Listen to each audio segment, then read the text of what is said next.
14 फसलें किसानों की अगर राज्य में एमएसपी पर खरीदी जाती है 24।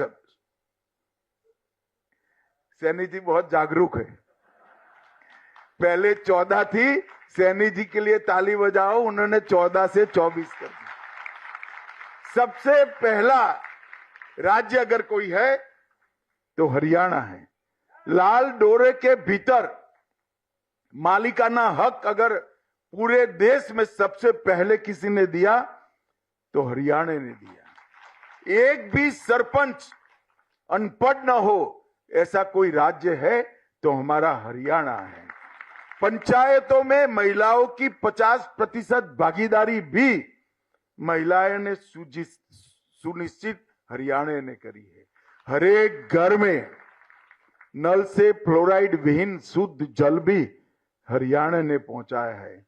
और सबसे पहला धुआं मुक्त, मतलब एक भी घर में कंडे और टहनियां लकड़ियां नहीं जलाई जाती है, ऐसा राज्य कोई बना तो अपना हरियाणा बना है।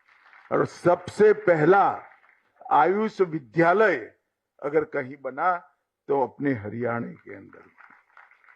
और हरियाणा का बजट हुड्डा साहब शायद कल देखेंगे अखबार में। हुड्डा साहब आप 37,000 का छोड़कर गए थे, हमारे सैनी ने इसको 1 लाख करोड़ तक पहुंचाने का काम किया। 2 लाख करोड़। आज सैनी जी मेरे डेटा को सुधारते ही जा रहे हैं।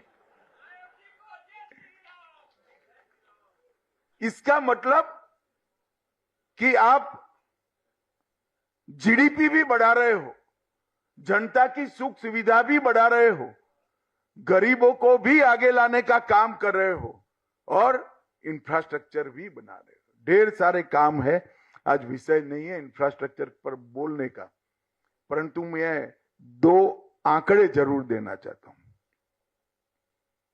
जब 10 साल यूपीए की सरकार थी तब 10 साल यहां पर भी कांग्रेस की सरकार थी। सोनिया मनमोहन की सरकार चलती थी। 10 साल में हरियाणा को 10 साल में 41,000 करोड़ रुपया दिया।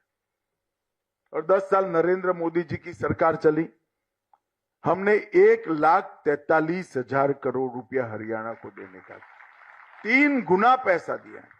इसके अलावा 1,26,000 करोड़ के इंफ्रास्ट्रक्चर का काम, 72,000 करोड़ के सड़क निर्माण का काम और 54,000 करोड़ का रेलवे का काम अलग से देने का काम भारतीय जनता पार्टी की सरकार। इसमें मैं एयरपोर्ट, मेडिकल कॉलेज, ढेर सारी योजनाएं और गरीब कल्याण की योजना